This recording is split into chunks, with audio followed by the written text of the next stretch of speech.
Pues muchas gracias, buenos días, gracias por acompañarnos. Les doy una cordial bienvenida a este primer seminario del Living Lab Data Hub del Instituto para el Futuro de la Educación. Como muchos de ustedes ya conocen, es una nueva iniciativa que tiene el instituto para promover la experimentación dentro del TEC, y la experimentación y el análisis de datos que provienen del TEC y de los profesores que están haciendo innovación educativa.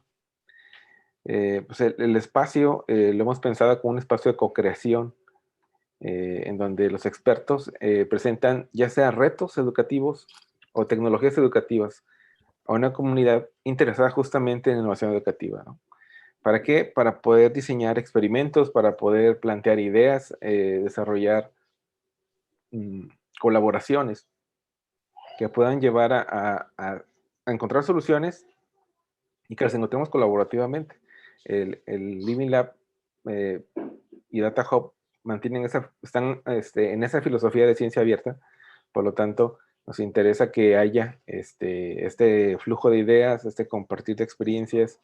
eh, el espacio es para que planteemos justamente esos retos y veamos cómo los podemos atacar, ¿sí? Entonces, el día de hoy, pues nos complace tener al doctor Luis Alberto Muñoz Ubando, con este tema que nos va a presentar hoy.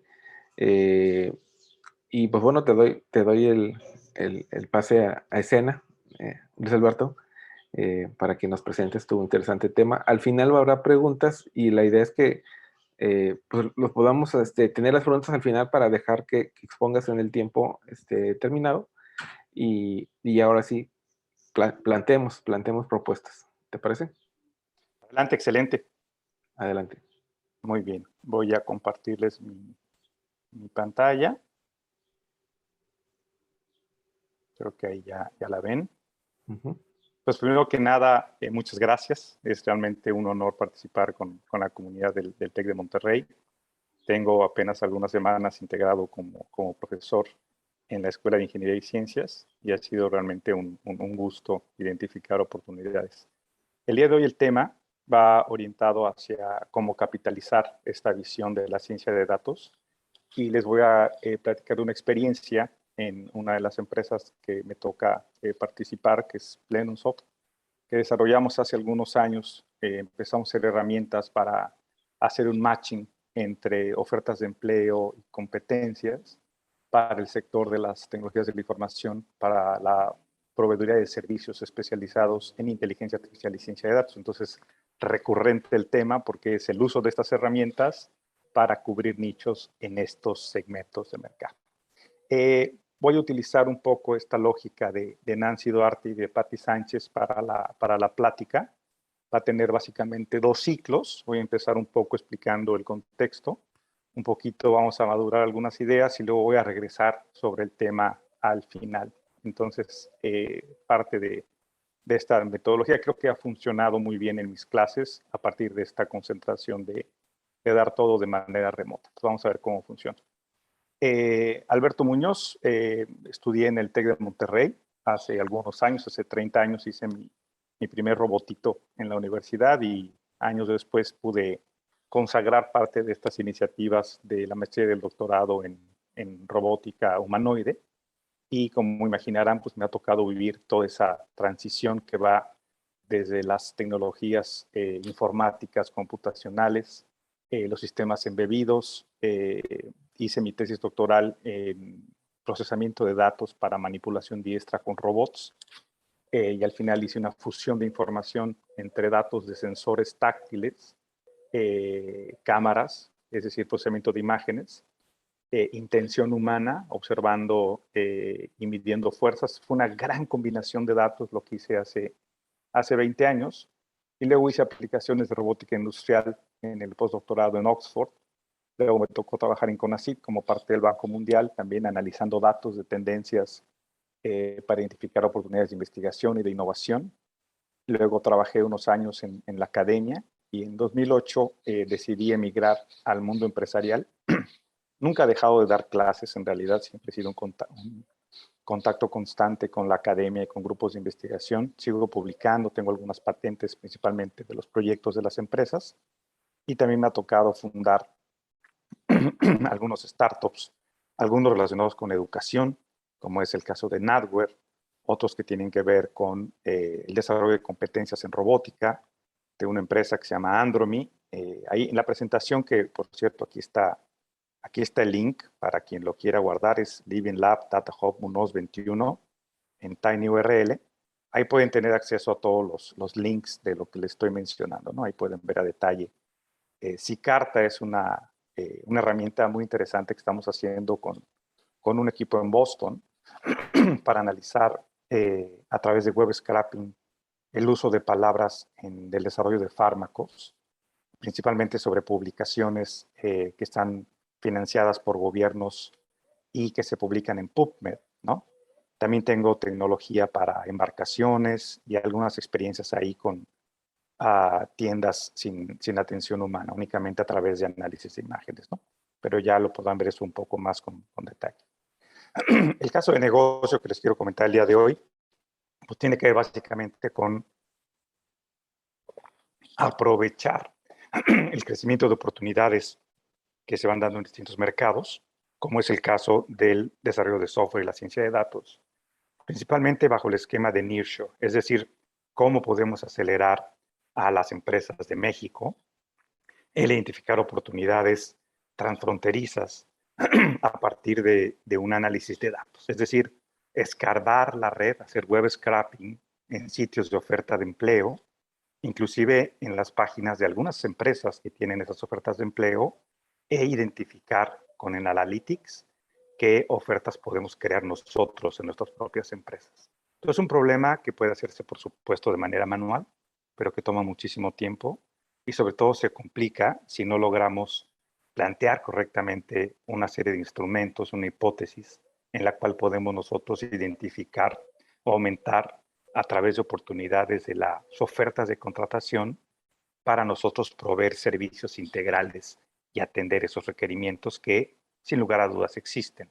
También, por supuesto, podemos identificar en el análisis de los datos que también muchas empresas utilizan estas ofertas de empleo un poco para destantear eventualmente a otras empresas en la competencia. Hay toda una fenomenología muy interesante en el mercado del empleo que hemos ido aprendiendo en los últimos años y por supuesto todos aquellos expertos en recursos humanos lo podrán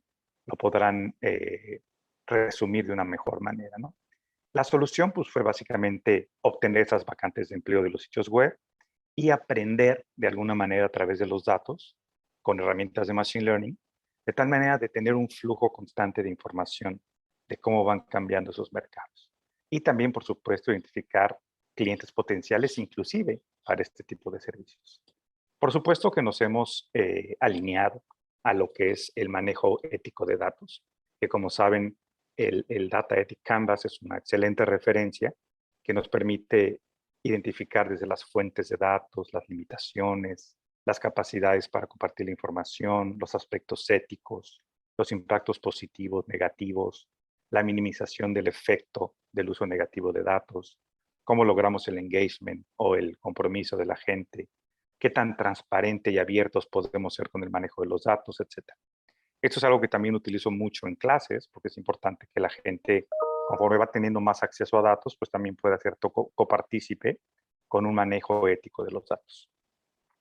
En la parte de desarrollo, pues incorporamos metodologías como CRISP-DM, que en un principio era una metodología definida para alinear equipos de trabajo en data mining.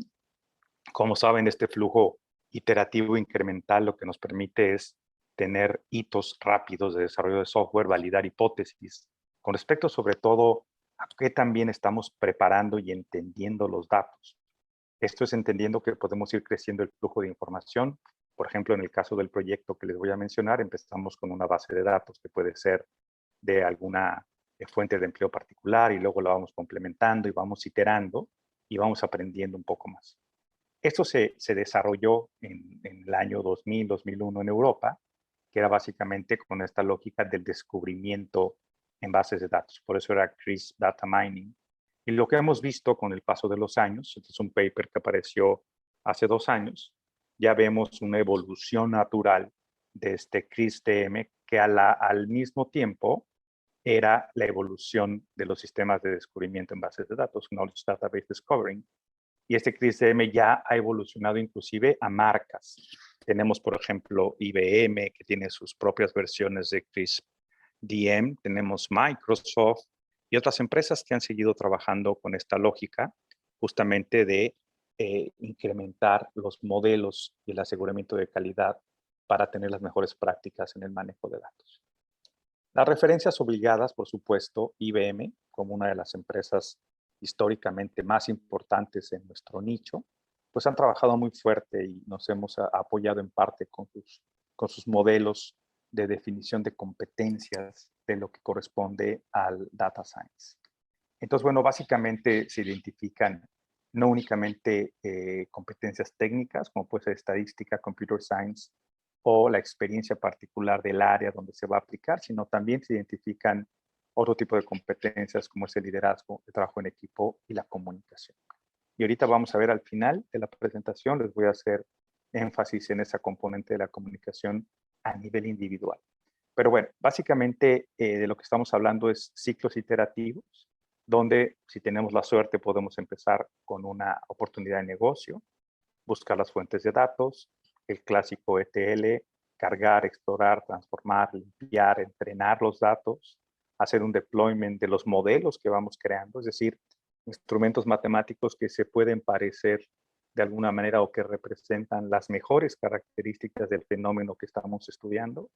En algunos casos podemos terminar con modelos similares a ecuaciones diferenciales parciales o estocásticas, pero que tenemos el modelo analítico para resolverlo y poder hacer una proyección en el tiempo con respecto a la evolución del modelo. Es decir, lo más complicado puede ser que los datos nos arrojen modelos matemáticos que podemos conocer o que podemos resolver numéricamente.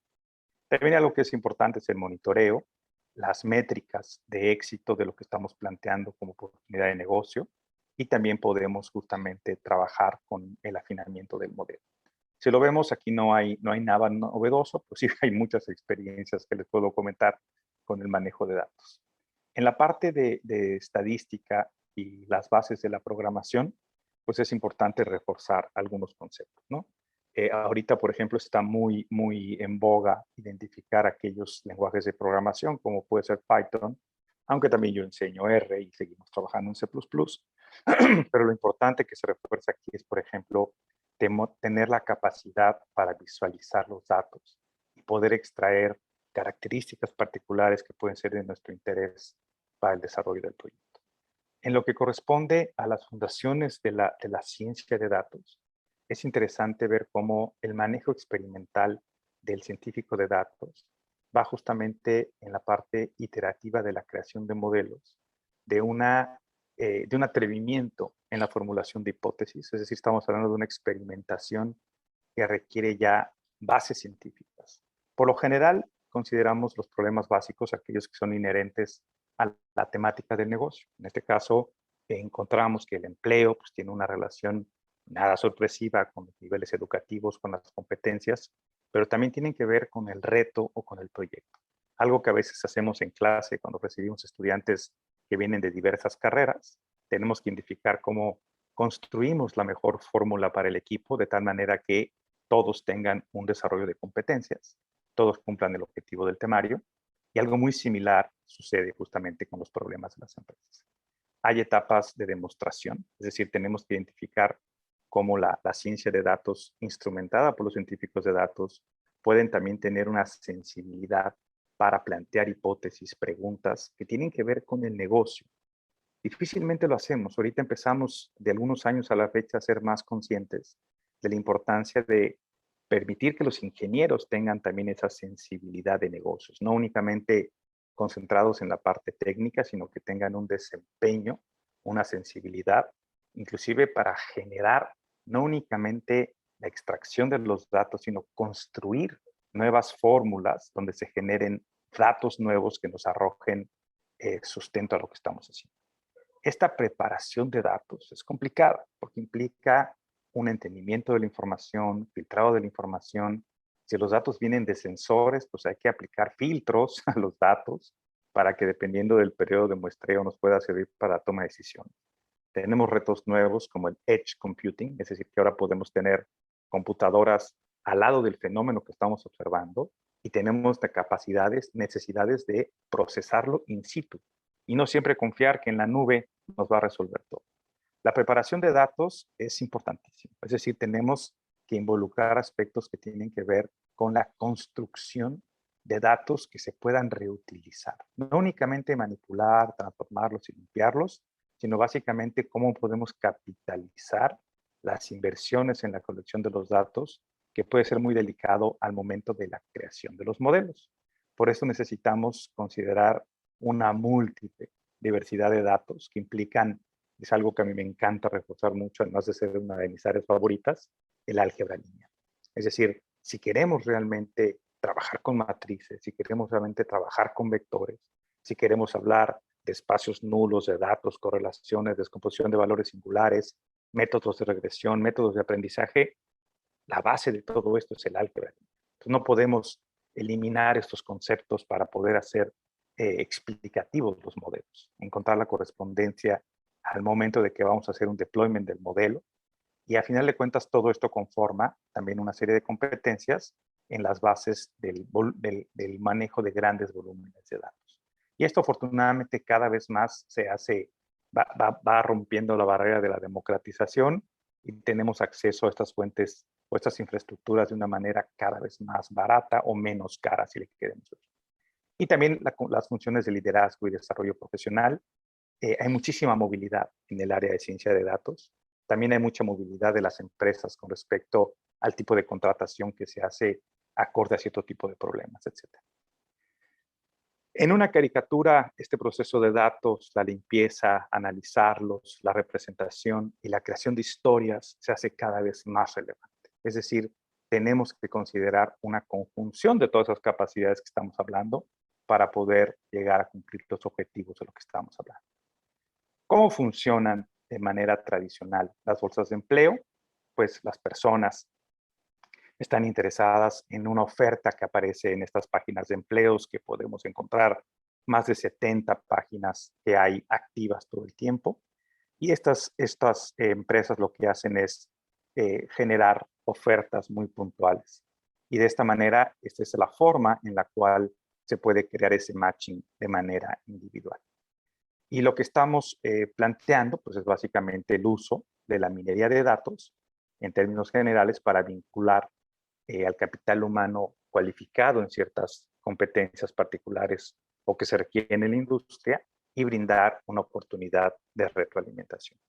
Aquí hay retos muy interesantes, ¿no? Ahorita de manera constante se escucha de que hay una crisis de talento, ¿no? Todos los movimientos de STEM, STEAM o STREAM, que ya involucran robótica, ciencias, tecnología, arte y matemáticas, pareciera que son la fórmula idónea para tener un mercado que empuje más fuerte aquellos requerimientos de la industria que van jalando.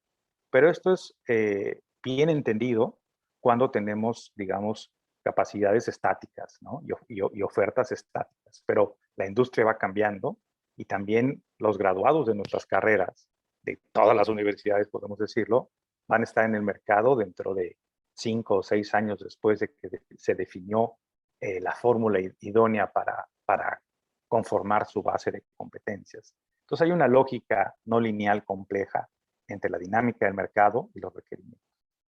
Y bueno, lo que planteamos nosotros fue hacer inicialmente una búsqueda de talento, que nos atrevemos a llamarle optimizado, en el sentido de que buscamos la mejor combinación de los datos para tener una solución óptima acorde a los datos que tenemos. Y también, por supuesto, más allá, pues podemos entrenar nuestros sistemas con los expertos en aquellos que tienen más allá de reglas y de heurísticas, sino que también saben leer e identificar tendencias, el poder instrumentarlo en estos robots scrappers que pueden buscar información y no únicamente traer información que puede contener basura, sino que desde que llega la información, venga ya con cierto tipo de inteligencia aplicada basada principalmente en la experiencia de los expertos. El robot lo único que hace es reproducir esas capacidades y de esa manera empezar a filtrar la información. Ya que tenemos esas ofertas, tenemos un motorcito de transformación de los datos que nos permiten caracterizar también una evaluación post-mortem de lo que vamos encontrando con respecto al éxito de las series de tiempo, de cómo van cambiando a partir de los algoritmos de predicción y priorización, las ofertas que se pueden o que se van cubriendo con respecto a los resultados que vamos nosotros prediciendo de cómo se puede comportar ese sistema. Por supuesto, este modelo proactivo, ¿no? Básicamente parte de los requerimientos de un cliente, hay un análisis, hay una adición de valor en la estimación, y lo más importante es que hay una generación de conocimiento con respecto a la naturaleza del talento. Y esto nos permite de manera muy particular identificar inclusive fórmulas o combinaciones para el desarrollo inclusive de proyectos nuevos. Una de las ambiciones más grandes que tenemos es poder decirle a las empresas, mira, tú me estás diciendo que quieres este tipo de perfiles y yo estoy suponiendo, acorde a tu rol empresarial, que quieres hacer proyectos en tal tema. En algunos casos lo dicen de manera explícita, en otros no. En Europa hay mucha transparencia con respecto a la definición del involucramiento de los roles, porque hay una gran participación de fondos públicos. Estos fondos públicos obligan justamente al proponente a transparentar los parámetros de lo que están ofreciendo. Y esto nos permite cerrar la pinza, inclusive para poder tener una retroalimentación con los mismos clientes. Y un poco la lógica era ganar esa confianza, no tanto decirle que conocemos mejor su negocio que ellos, pero sí conocemos mejor quizás el mercado y nuestras herramientas nos pueden ayudar a desarrollar a la empresa misma otro tipo de competencias. Entonces, este modelo, basado en una bolsa inversa de empleo, pues tenemos el robot de extracción de datos, un entrenamiento por expertos, un motor de transformación, algoritmos de predicción, algoritmos de clasificación, un motor de visualización y un deployment del uso de datos. Esto es, digamos, nuestra forma de ver este esquema que puede ser muy tradicional, pero que implica también técnicas nuevas de la información. Tenemos también algunos descubrimientos con respecto a afinar, por ejemplo, información interna de los empleados de la empresa. Hemos hecho procesos de gestión y procesamiento con modelado y con clustering, y estos algoritmos nos permiten hacer predicciones sobre, por ejemplo, el personal con el perfil adecuado. Estos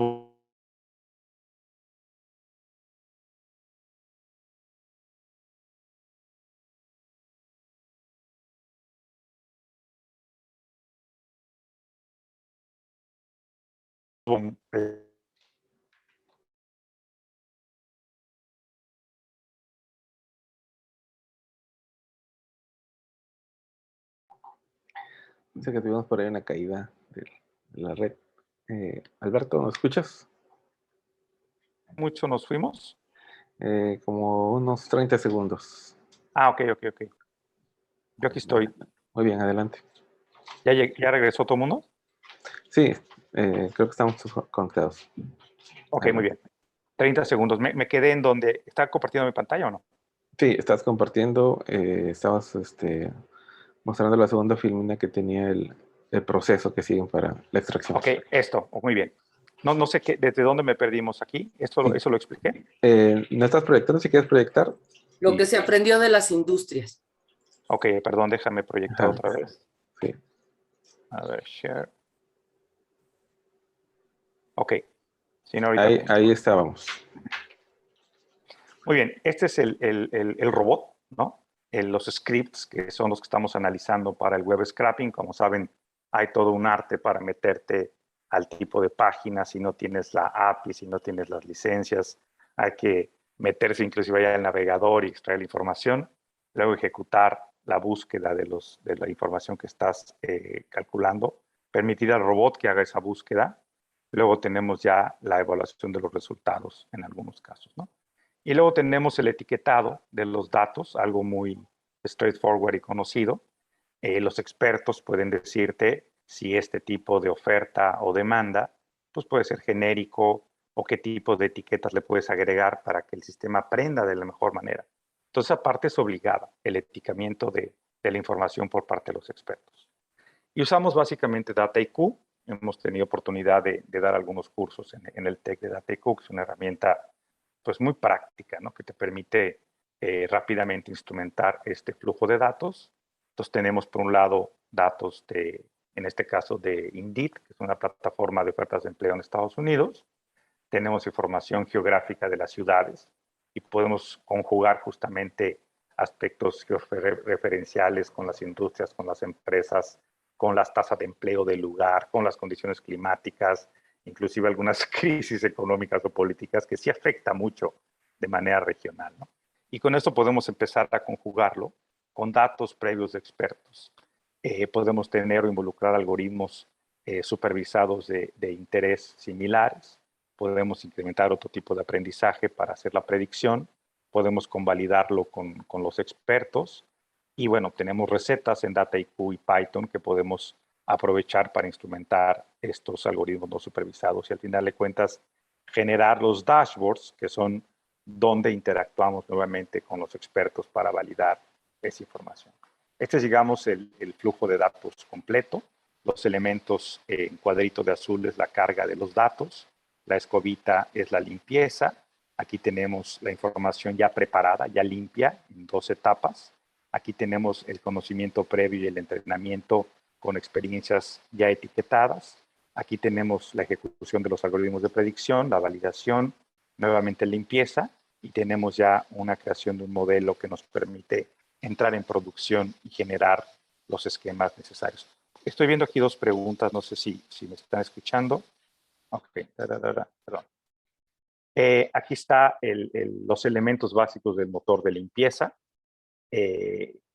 Cuáles son el tipo de recetas que utilizamos básicas, los pedazos de código, como saben, en Python, en R, y la base de datos donde estamos conformando la información. Y, por ejemplo, ¿no?, un caso muy particular que tenemos de referencia de comparación entre Austin y Seattle, que son 2 de los puntos más dinámicos en Estados Unidos para la contratación. Podemos visualizar los resultados y podemos agregar otro tipo de etiquetas en el manejo de la información. En Dataiku, pues es muy sencillo hacer la limpieza de los datos. Podemos utilizar las herramientas de procesamiento del lenguaje natural, que no nos complicamos mucho en eso, únicamente calibramos con algunas palabras específicas de ciertos clientes o inclusive de nuestra propia empresa.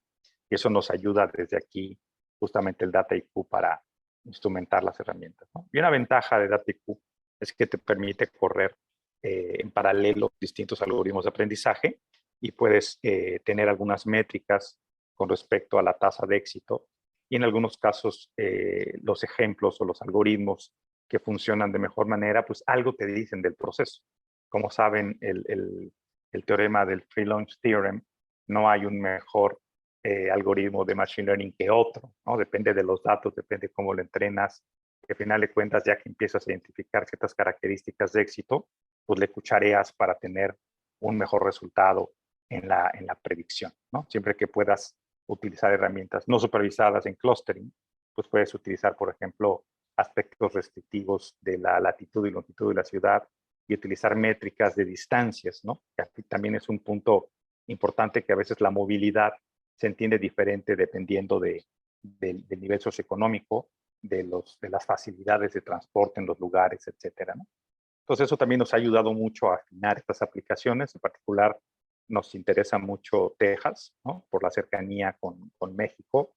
Y también un poco hemos identificado cierto tipo de patrones de conducta de cierta preferencia que pueden tener las empresas en Texas a las empresas latinas y no tanto empresas de latitudes a más distancia, como puede ser de la India o de China, ¿no? Y bueno, este motor de visualización nos genera dashboards. Por supuesto, se puede usar Tableau, ¿no? De hecho, una ventaja de Dataiku es que no tiene problemas de religión ni de estacionamiento. Dataiku se puede conectar con lo que quieran, tiene plugins para lo que sea. Si tienes tu licencia de Tableau, ves todo eso en Tableau, se ve más bonito en Tableau. Pero bueno, las herramientas de los dashboards de Dataiku te sirven a menos en los procesos internos para la parte de validación de las hipótesis, que es lo más importante al principio. Y bueno, aquí un poco más de detalles sobre la creación de las gráficas en Dataiku, ejemplos de los datos, ¿no? Hay un gran auge de distintos tipos de empresas con respecto a estas características, que es lo que nos sirve para afinar los modelos. El caso de prueba, pues bueno, agarramos informática y telecomunicaciones, diseño y artes gráficas y mantenimiento y reparaciones técnicas, un poco para tener un esquema amplio, ¿no? Y este análisis pues, nos llevó a tener una predicción en ciertos periodos en México, ¿no? Con CompuTrabajo, que nos permitió validar afortunadamente con algunos socios de negocios, y esto nos dio un poco la explicación de cómo se va dando esta evolución de las tasas de empleo con las tasas y los resultados de contratación con respecto a salarios. Entonces, esto es básicamente el proceso completo. Aquí una de las preguntas que me interesa resolver es cómo empezamos a usar esto en el aula, ¿no? Ahorita les comentaba en el curso de Tech 21 que estoy dando a los estudiantes de licenciatura en transformación social, en la materia de ciencia de datos, pues estamos usando ejemplos muy bonitos, ¿no? El clásico de R para hacer web scraping y análisis de sentimientos, que se utilizan referencias que bueno, ahorita a los jóvenes les gustan mucho, otro tipo de literatura. Y en este tipo de literatura y datos que tenemos accesibles, podemos estudiar, porque tenemos acceso a todos los textos, explicar a los estudiantes cuáles son las características más relevantes del análisis de la información en procesamiento de datos, ¿no? Hay ejemplos muy bonitos usando tidytext y otro tipo de herramientas que permiten justamente ilustrar estos conceptos y les permite a los chicos, aunque no tengan un conocimiento extenso en Computer Science o en Analytics, con 2 materias empiezan a hacer cosas maravillosas. Y lo más interesante es que los chicos entran en un proceso de descubrimiento, ¿no? Empiezan a ver la enorme capacidad que puede haber con ese tipo de herramientas. Y bueno, vemos unos que somos más fans de unos autores que de otros, por supuesto. Yo este texto muy bonito, básico, pero me gusta mucho recomendarlo porque permite, en los primeros 3 capítulos, los chicos ya están haciendo texto haciendo scrapping en miles de fuentes de datos y pueden empezar a hacer cosas interesantes de analytics, ¿no? De los datos. Aquí está una foto con mi compañero de clase, con René Rosado, y aquí están los chicos muy interesados en ese tipo de análisis, ¿no? Entonces yo creo que sí se puede llevar rápidamente, podemos cerrar la pinza de algo que puede ser tan complejo como en Analytics. Yo pues llevo muchos años analizando mis propios artículos, inclusive los limpio cada vez que puedo, porque sí, no soy experto aunque hice un diplomado en divulgación de la ciencia, sí me gusta pasar mis artículos por mis propios filtros. Entonces a veces que sí me doy de manazos de que estoy abusando de tal o tal palabra y sí es útil. Y lo mismo hice para el libro que acabo de publicar, que está disponible en Amazon, pero bueno, ustedes lo pueden descargar gratis. Con mucho gusto les mando el PDF para que lo lean. Ya he pasado cerca de 300 análisis de mis propias herramientas para limpiar el texto, así que ya le voy a empezar a echar la culpa más bien a los robots que diseño para esto que mi propia autoría del texto, ¿no? Y bueno, las empresas están cambiando, ¿no? Las empresas verticales se están moviendo a empresas horizontales. Ya a los jóvenes no les sorprende pensar que van a interactuar con robots, ni siquiera físicos y mucho menos con robots que pueden ser robots scrappers, ¿no? Cada vez podemos usar este tipo de herramientas para resolver problemas. Y bueno, en esta lógica hay que entender 2 dinámicas, ¿no? La dinámica de las empresas, que cada vez tienen características más interesantes en cuanto a superflexibilidad, y también desde el punto de vista individual, las personas. Me gusta mucho el ejemplo de Google cuando definen al Smart Creative, que es en principio pues un individuo que tiene un conocimiento técnico profundo, pero que ya no únicamente diseña conceptos, sino que construye prototipos. Y esta es una gran ventaja. Ahora podemos hacer prototipos en 3 horas de ciencia de datos, de analytics, para distintas áreas. Y algo que me gusta mucho, y les comentaba al principio, justamente esa capacidad de comunicación. ¿Por qué es importante esa capacidad de comunicación aparte de las otras que son básicas?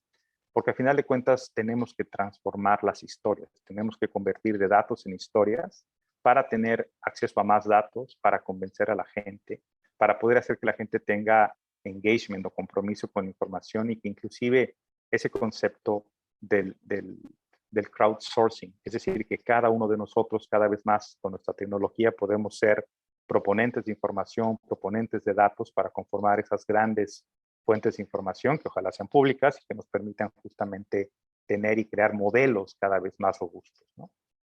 Me interesa, como ven, ese tema, principalmente de la innovación tecnológica. Trabajo mucho la parte de matching entre oportunidades, capacidades y problemas. Estoy haciendo algunas travesuras por ahí en el analytics de patentes, ¿no? Después de mucho sufrir con el desarrollo de patentes, dije, pues vamos a meterle algún robot para que me ayude a identificar oportunidades, tendencias. Me interesa mucho la componente de Innovation Education. Como ven, este es un ejemplo que estamos haciendo en Plenumsoft como un producto para empresas. y me interesa mucho trabajar en ese matching de Smart Creatives y Super Flexibility. Por si les interesa ese tema, me interesa muchísimo seguir trabajando en él. Y bueno, como conclusión, pues la tecnología está a la mano, funciona y sirve, ¿no? No únicamente la podemos hacer operativa, sino nos empieza a servir. La ciencia de datos y la inteligencia artificial son deportes de contacto, ¿no? Necesitamos juntar tecnólogos con expertos, no podemos trabajar solos, ¿no? Necesitamos trabajar entre mucha gente, que tengamos esta pasión, que tengamos la voluntad de buscar transferirle nuestra expertise a las máquinas, ¿no? Hay que impulsar más fuerte el aprendizaje de álgebra lineal, algo que sigo peleándome en todos lados, ¿no? Es importante resaltar ese tema. Y también hay que darle oportunidad a los alumnos para explorar e impulsarlos a innovar en estos temas. Y bueno, nada más para terminar, estaba buscando una frase que fuera en este contexto, ¿no? La idea es que pues, hagamos del aprendizaje una costumbre para nosotros y también para nuestra tecnología. Y bueno, con esto les agradezco muchísimo su tiempo. Creo que terminé en 40 minutos exactamente, dando espacio a preguntas o inquietudes. Si puedo responderlas, lo responderé. Si no, pues nos tomaremos un café virtual pregunta por pregunta para intentar abonarle a sus dudas o tratar de resolverlas en conjunto. Muchas gracias. Muchas gracias, Alberto. Pues bueno, muy interesante lo que nos planteas y pues para abrir la conversación, pues sé que muchos estamos, hemos escuchado del tema de web scraping y ahí se ve una aplicación.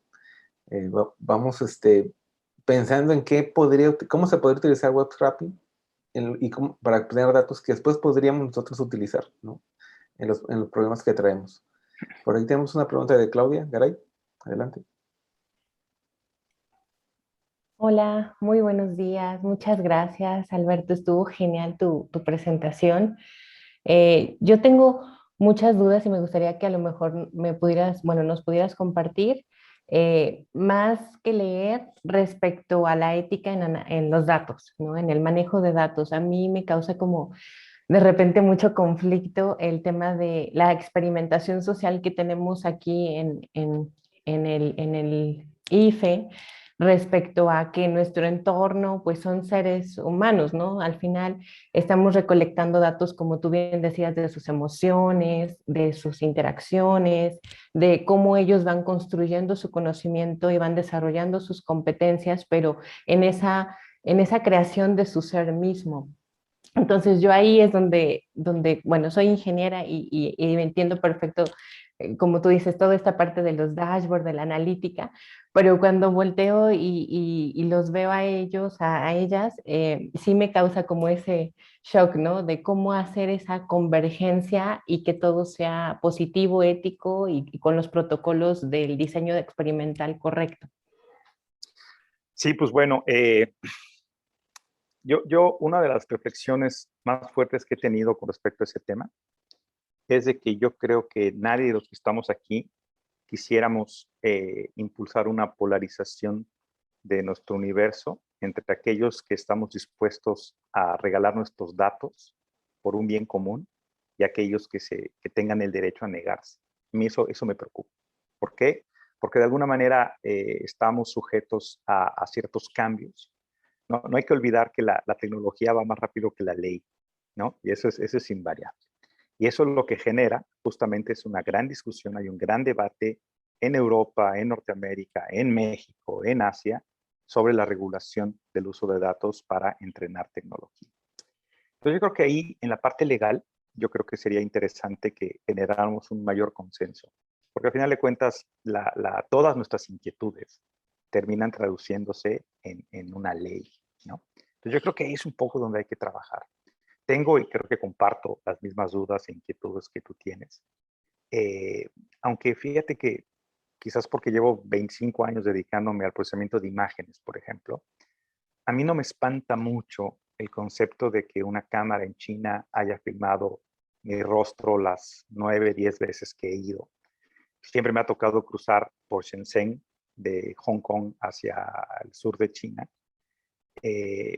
Y yo siempre veía las cámaras, porque además en la frontera, puedes comprar camaritas para grabar imágenes y localización de rostros desde hace 7, 8 años, ¿no? Entonces decía, bueno, si las puedo comprar aquí en $3, seguramente ya tienen una colección de mi rostro. Pero fíjate que nunca, eso no sé por qué nunca me ha espantado. Tengo amigos que viven en California y que ellos eran activistas de que estaba prohibido. No sé por qué no me espanta, ¿no? Y tú sabes, en Londres hay una gran discusión porque sí se han entrenado mal cierto tipo de sistemas. Yo creo que nos toca, es pues poquito lo que nos toca, creo, a cada uno de nosotros. Pues yo sí abogo por estudiar cada vez más estos temas, por hacer sistemas que se equivoquen menos, que tengan menos sesgo. Y yo creo que si logramos evitar ese sesgo, pues podemos no ser tan limitativos con el uso de la tecnología, que es algo que siempre he tenido en mis dudas, ¿no? Entonces, pues comparto las dudas. A mí también me inquieta. Ojalá que podamos discutirlo más. No tengo una respuesta definitiva sobre eso, más que hay que trabajar muy fuerte, sobre todo en ese componente de que la tecnología va más rápido que la ley. Ahí yo creo que hay cosas. Los códigos de ética están de referencia. De hecho, ese código de ética de la ODI lo lideré a Tim Berners-Lee, que es hoy por hoy pues, el culpable de todo esto, porque fue el primero que creó los protocolos de HTML para comunicar las computadoras de una manera tan popular como se hizo, aunque había iniciativas de ARPANET y otro tipo de herramientas. Pero si alguien es culpable de esto es Tim Berners-Lee, y bueno, él nos propone ese código ético de Canvas, y la ODI, pues es una institución que está en Londres, pero que trata de consensar muchas cosas relacionadas con la ética de datos, y es muy interesante lo que produce, ¿no? Pero bueno, gracias por la pregunta. Espero que Gracias, Alberto. haber generado un pretexto para una mayor interacción en el tema. ¿Vale? Gracias. Muchas gracias. Marisol. Sí, muchas gracias. Bueno, pues muchas gracias, Alberto, por esta charla que has tenido con nosotros. Ha sido de verdad muy revelador. También agradezco mucho al Living Lab que haya empezado contigo, con esta No, es un honor. Gracias. Y bueno, también aquí veo muchos de los colegas, estudiantes doctorales y profesores que creo también comparten mucho esta inquietud que te voy a expresar, y es precisamente sobre el tipo de formación, ¿no? En tu saber, en lo que tú tienes, el compartirlo. Y bueno, más que una pregunta, yo te quiero invitar a que junto con el Living Lab también visualicen si puede convertirse en un CADI de formación y capacitación para los profesores. Los profesores e investigadores lo necesitamos mucho, toda esta limpieza de datos, lo que nos acabas de reflejar aquí brevemente.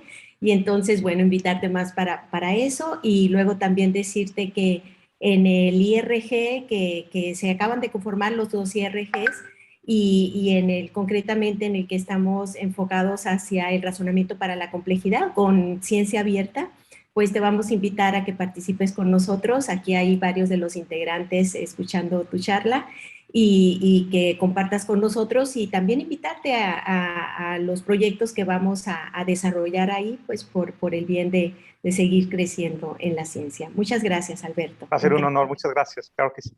Encantado. Muchas gracias, Marisol. Jorge Membrillo. Hola, buenos días. La verdad, muy interesante para mí esta plática.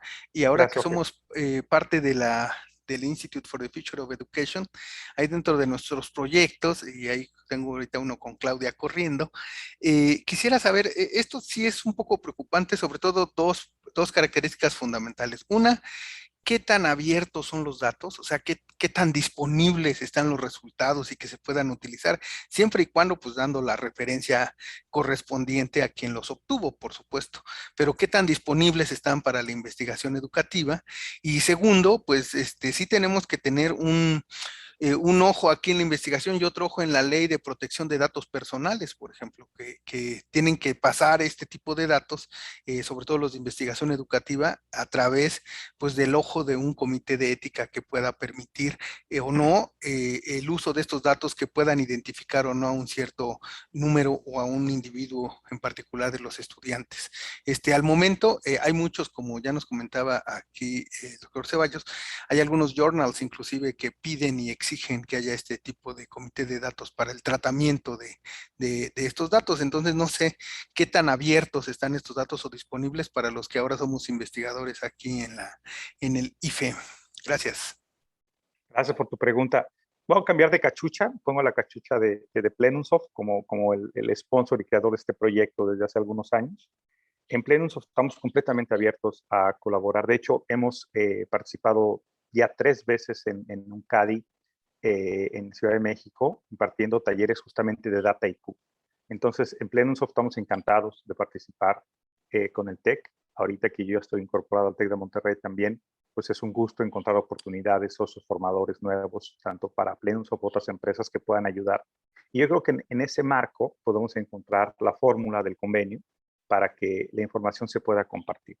Ahora, la pregunta más general es ¿qué tanto están disponibles los datos de este tipo de herramientas? Pues ahora sí que depende del sapo la pedrada, ¿no? Porque hay fuentes de información que hay que pagar, pero detrás de todo está la explotación y los derechos de uso de los datos, sobre todo en la parte personales, al menos con Europa, con el GDPR. Tuve el honor de participar en el Comité Latinoamérica-Europa en Costa Rica hace unos 3 años, que también estuvo el profesor Miguel González del TEC de Monterrey, justamente en la discusión de cómo explotar y utilizar más esos datos. Y por ejemplo, Europa tiene mucho interés en tener esa relación con Latinoamérica, principalmente porque hay empresas europeas en Latinoamérica. Hay europeos viviendo en Latinoamérica y también hay negocios que se pueden justamente apalancar. Yo creo que al final de cuentas, pues no hay que olvidar que también existe el lobby y el cabildeo, que es a final de cuentas donde, por ejemplo, se puede incidir a nivel legislativo para que pasen o que se aceleren ciertos procesos con el uso y derechos de la información. Siempre, y es algo que yo voy a insistir, siempre tenemos que buscar el máximo nivel de respeto de los derechos humanos y quizás los nuevos derechos sobre los datos de los humanos, que es algo que no se habla, ¿no? Y yo creo que va a venir un complemento por ahí, inclusive a los objetivos de desarrollo sostenible. Los 17 objetivos ya tienen que haber uno nuevo o más, ¿no? Que tengan que ver con los datos. Entonces hay muchas dimensiones nuevas. Muy bueno eso de un ODS 18. Muy bien. No, creo que ya hay el 18, creo que ya hay alguien por ahí, el 18, un 19, tiene que ver con los datos. Hay muchas cosas que hacer. Entonces yo sí te puedo decir que el individuo como ente tiene muy poco para defenderse de sus datos. Entonces yo creo que es un tema que tenemos que trabajar, como bien comentas, y con pleno uso podemos buscar los espacios de oportunidad para capitalizar lo que se ha desarrollado, por supuesto. Gracias por tu pregunta. Ahí nada más, complementando un poco la pregunta, y referente a lo que es datos que se van a estar preparando en el OTHOP.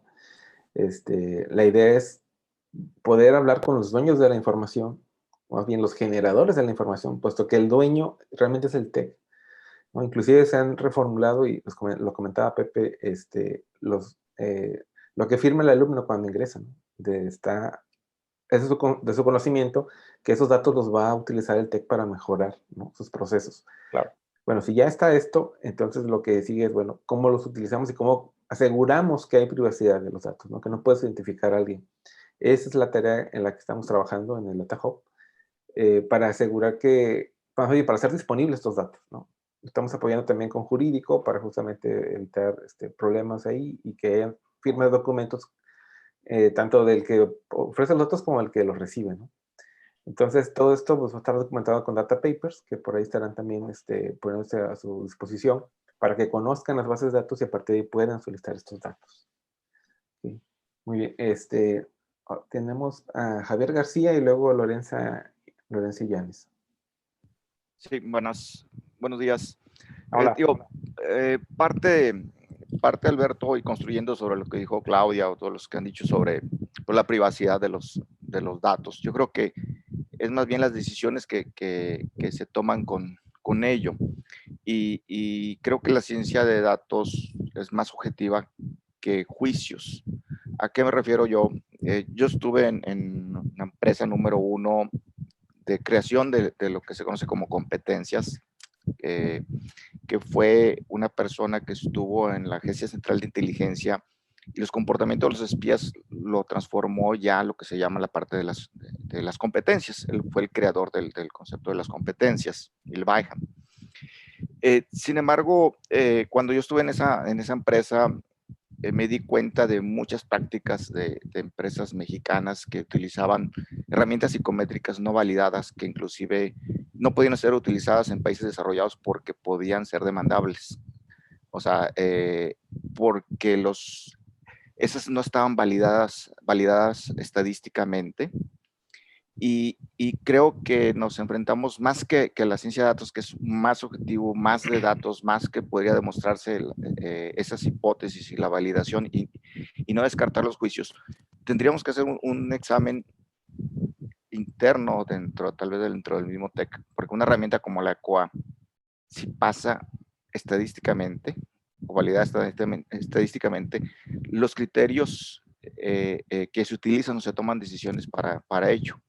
Al final de cuentas es una parte de una percepción en base a un nivel de madurez de la parte de los alumnos.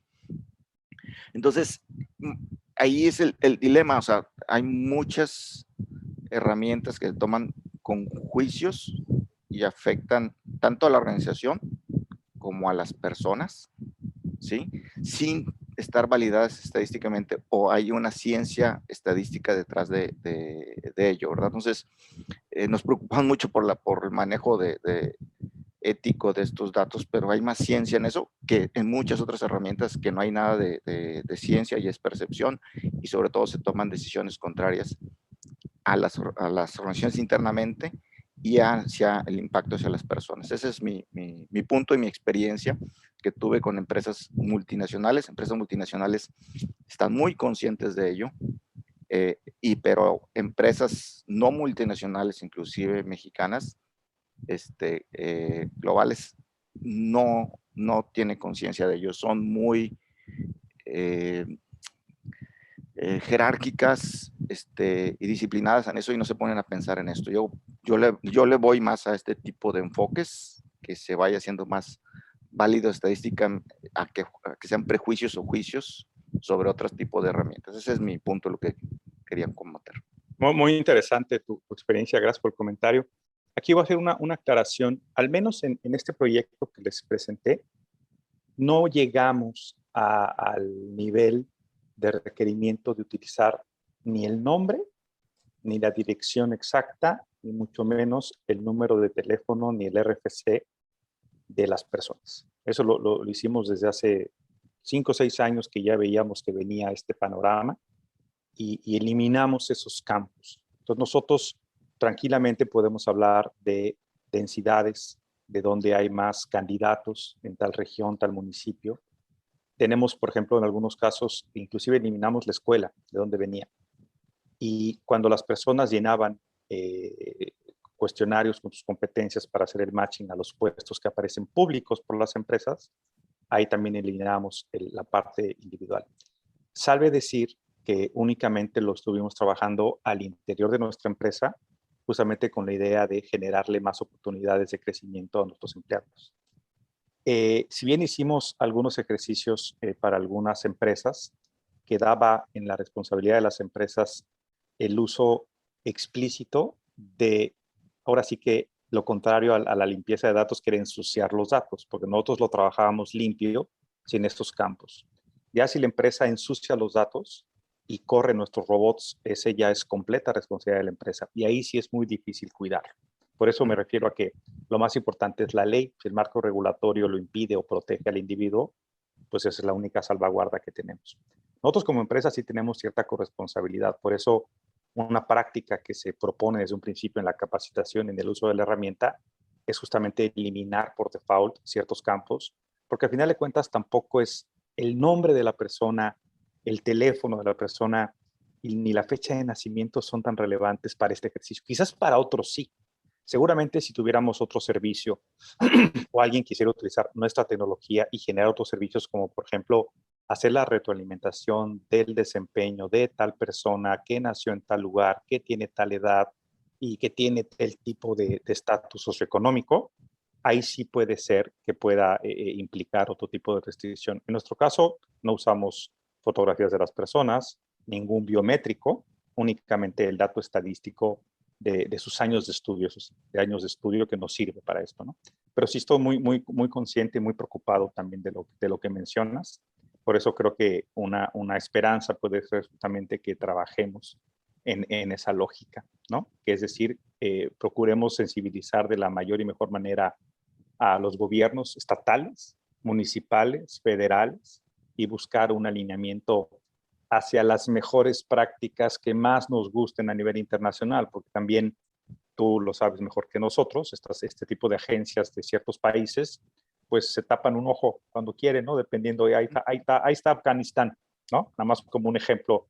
Y va a salir. ¿Por qué? Porque los cientos de miles de personas, colaboradores de la OTAN o de Estados Unidos en Afganistán, están saliendo con discos duros, con datos, o si no, ya los subieron a la nube, porque les tiraron a Amazon, le tiraron varios servicios al momento que empezaron los talibanes a entrar al poder, pero sí hubo mucho flujo de información. Y lo interesante es ahora qué va a pasar con esos datos, ¿no? Aquí yo creo que sí va a haber una especie como de mini batalla digital, justamente con el caso Afganistán, que bueno, tú lo sabrás mejor que nosotros, ¿no? Pero es un tema muy interesante que tenemos que platicar a más profundidad, Javier.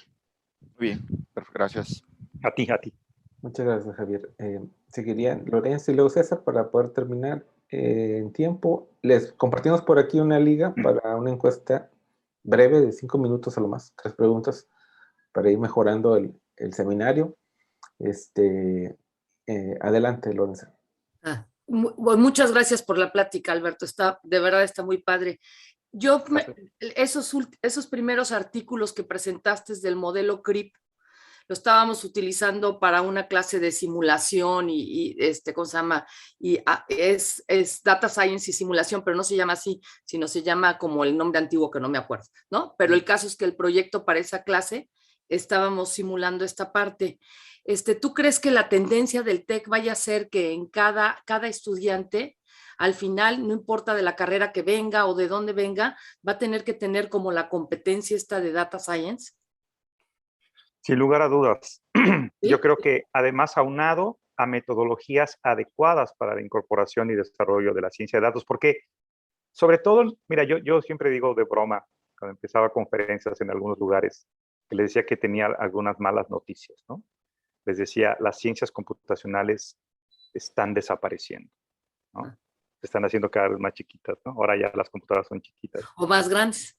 O más grandes. Y lo interesante es que en la medida, por ejemplo, que el cómputo, las tecnologías de la información, la ciencia de datos, vayan incorporándose de manera más natural a las otras áreas, quizás estas carreras van a tener, no perder relevancia ni ganarla específicamente, pero van a tener una relevancia diferente, porque se van a empezar a conformar en una herramienta real. Algo que es indiscutible es que un abogado con computadora y con ciencia de datos puede ser más preciso, puede meter quizás a menos gente a la cárcel que un abogado que no tenga esos recursos. Lo mismo con un cocinero. Una de mis hijas que es apasionada de la cocina, pues con la Thermomix y con internet encuentra recetas maravillosas. Y bueno, igual y también tendría otro tipo de creatividad si no tuviera acceso a esos recursos. Pero lo interesante es que la conjunción de saberes y la instrumentación de técnicas creo que definitivamente nos mete en un mundo mejor a todos. Okay. Yo creo que es lo que hay que trabajar. Y tengo una segunda pregunta. ¿Crees que vaya a desaparecer data mining? ¿O cómo ves la diferencia entre data mining y data science? Yo lo veo como una simple evolución.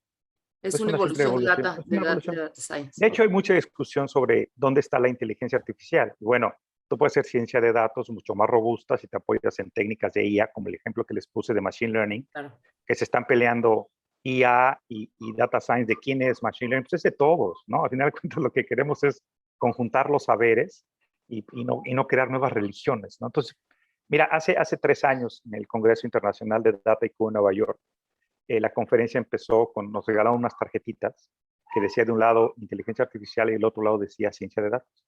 Entonces decían, a ver, tal problema, a ver, todo el mundo levante, ¿qué es? ¿IA o ciencia de datos? ¿No? Pero la gente decía, no, esto es IA, no es mitad y mitad. Al final de cuentas, ya es una conjunción de saberes que ahora, pues depende qué tipo de técnica utilizas para qué tipo de problema está más cargado uno del otro. Entonces, para mí, ciencia de datos es la evolución de data mining, nada más. Ok, gracias. Gracias. Ya concluimos con César. Perdón, rápido. Muchas gracias. Muchísimas felicidades, Alberto. 2 preguntas. Hola, César. Qué gusto. Sí, gracias. A ver, cuando haces investigación educativa normalmente no tienes tanta información dependiendo o te acota al problema de investigación que quieras hacer o dices, por ejemplo, en mi grupo, el grupo que estás dando ahora, ¿cómo resuelves ese problema de falta de datos? Pues hacer investigación educativa cuando no tienes tantos datos. o lo haces a nivel institucional, o lo haces a nivel campus, a nivel de unidad, a nivel de área. Entonces hay todo ese tema también, ¿no? De que no hay suficientes datos y luego generarlos solo para un grupo, o cuántas veces vas a dar ese grupo, en fin. Esa es una pregunta que supongo en la ciencia de datos aplicada en la investigación educativa está, pues, cómo resolverla, o cuál es la cantidad mínima de datos que tienes que recuperar para tener resultados confiables, ¿no? En fin, esa es una pregunta para ti, Alberto, y la otra para Héctor es si existen otras iniciativas como el Data Hub, Living Lab en el mundo. Aprovecho pues esta otra pregunta. ¿Y cuáles son, pues? Fíjate que hace 10 años, hace 11 años, yo andaba ya con algunas angustias de los niveles educativos en México y me invitaron de la SEP a dar mi opinión sobre algún programa que consideraba yo relevante para impulsar las tecnologías y la educación STEAM, porque justamente no había tantos datos, ¿no? Y mi mejor propuesta, que bueno, se convirtió en dar un tour por todo el país, creo que me eché 3 veces todos los estados, de promover de manera muy particular la robótica. De hecho, por ahí tengo una presentación que hacía hacia PISA 2012, se llamaba. Y esa experiencia que a mí financieramente no me dejó nada, ¿no? Era únicamente un trabajo voluntario, andar con el Now por todos lados en aquella época. Años después que abrimos un curso en EDX de automación y robótica, que llegó a tener cerca de 9,000 estudiantes en línea, me llamó mucho la atención que muchos chicos me escribían y se acordaban de que yo había dado el curso cuando ellos estaban en la primaria, ¿no? Y pues era así un impacto muy interesante decir, mira, si yo hubiera conducido un experimento formal en aquel momento, ahorita tendría la oportunidad de convalidar si ciertas cosas generaron en los chicos un cambio o no, ¿no? Los chicos o las chicas. Entonces yo creo que lo que hay que hacer es que hay que empezar con lo que tenemos, ¿no? Y más en este país hay que hacer lo que podamos con lo que tenemos. Entonces esperarnos a tener una gran base de datos, limpiarla y después empezar a creer que el hecho de que algunos datos convaliden ciertas hipótesis nos van a ayudar a generalizar, creo que puede ser un error. Yo creo que lo más interesante es sectorizar y sobre esos sectores que pueden ser los prioritarios, empezar a hacer un esfuerzo para colectar datos y empezar a trabajar con modelos, porque lo que hemos aprendido es que estos modelos predictivos requieren estar vivos. Por eso me encanta el Living Labs, es eso. Tenemos que aprender de manera constante y continua y tenemos que empezar ahora sí con Scratch, con lo poco que tengamos y vamos dándole forma, ¿no? Yo creo que es la mejor manera que podamos realmente construir un mejor entendimiento de los problemas. Esperarnos a tener todos los datos se me hace más peligroso a empezar equivocándonos. Yo creo que eso va un poco en la lógica de CRISP-DM, de Design Sprint y otro tipo de metodologías que nos permiten generar lo que les comentaba, aprendizaje. Entonces mi invitación sería que empecemos con lo que tenemos y vamos afinándolo. Por eso la lógica de CRISP-DM, ¿no? Vas creando modelos, limpiándolo y cuando haces el deployment evalúas y otra vez, porque además los datos están creciendo. Si los datos estuvieran estáticos, pues sí, nos sentamos, esperamos a que los juntemos todos, ¿no? Pero el asunto es que la mina está creciendo, ¿no? Esto está creciendo, estamos rascándole cada vez a mayor profundidad, tenemos mayor granularidad de los datos, e inclusive podemos ir creando modelos que compensen la ausencia de datos, que es algo que a veces en muchos negocios no se entiende. A veces, con cierta información, yo puedo generar otro tipo de datos que me ayudan a entender mejor un fenómeno. Entonces, mi recomendación es, empecemos con lo que tengamos. Excelente. Retomo a partir de la respuesta de Alberto para la pregunta que me plantea César. Ciertamente vamos a comenzar con algo y el repositorio que estamos armando en el Data Hub parte de lo esencial, digamos, información de profesores y alumnos con los cuales que ya está a nivel individuo. Preguntaba si hay en otros lados repositorios como estos. Bueno, hay repositorios de datos. El Data Hub agrega todo un conjunto de servicios adicionales, ¿no? El repositorio de datos tradicional que encuentras sobre educación son estadísticas a nivel país, a nivel universidad, si bien te va, pues son todos agregados. Tú no sabes, puedes ver la tendencia a lo largo del tiempo, pero tú no puedes seguir a un individuo, ¿no? en la carrera. Entonces, eso es lo que vamos a tener aquí disponible, y ese es el trabajo que queremos ir construyendo, ¿no? Entonces, partiremos de ciertas colecciones de datos que estaremos comunicando en diciembre, y a partir de ahí vamos a ir creciendo, vamos a ir abonando más y más información. ¿A partir de qué? De las necesidades. Si ustedes dicen, ¿sabes qué? Este dato es importante tenerlo para poder concluir, ¿no? Es una hipótesis que traigo en trabajo. Bueno, pues vamos buscando de dónde sale la información, cómo la sistematizamos, la metemos a los cubos de datos y de ahí la servimos a las siguientes peticiones, ¿no? Entonces, esta idea que plantea Alberto es genial. Con lo que tengamos vamos trabajando y vamos pensando qué más queremos para irlo agregando. Entonces, ese sería lo que estamos planteando, y llevarlo a ese nivel de granularidad, ¿no? Individuo hasta donde no podamos, hasta donde en tanto respetemos la privacidad del individuo, ¿no? Sabemos también que va a haber información que se va a tener que borrar porque pues, podrías llegar a concluir quién es. Bueno, ese tipo de información también, al momento de binarizar, hacer bins de datos, ahí lo estaríamos eliminando. Pero bueno, esa es la idea, y pues muchas gracias a César, a todos los que aportaron a la discusión y a la conversación, sobre todo a Alberto, muchas gracias por tu excelente presentación. Y pues estamos aquí a la orden. Por ahí compartió Gerardo una liga de retroalimentación. Les estaremos invitando a las siguientes sesiones, si nos permiten su correo, ahí les estaremos enviando información, y pues quedamos a sus órdenes. Muchas gracias a todos y buen día. Muchas gracias, buen fin de semana. A sus órdenes, hasta luego. Igualmente, hasta luego. Gracias. Hasta luego.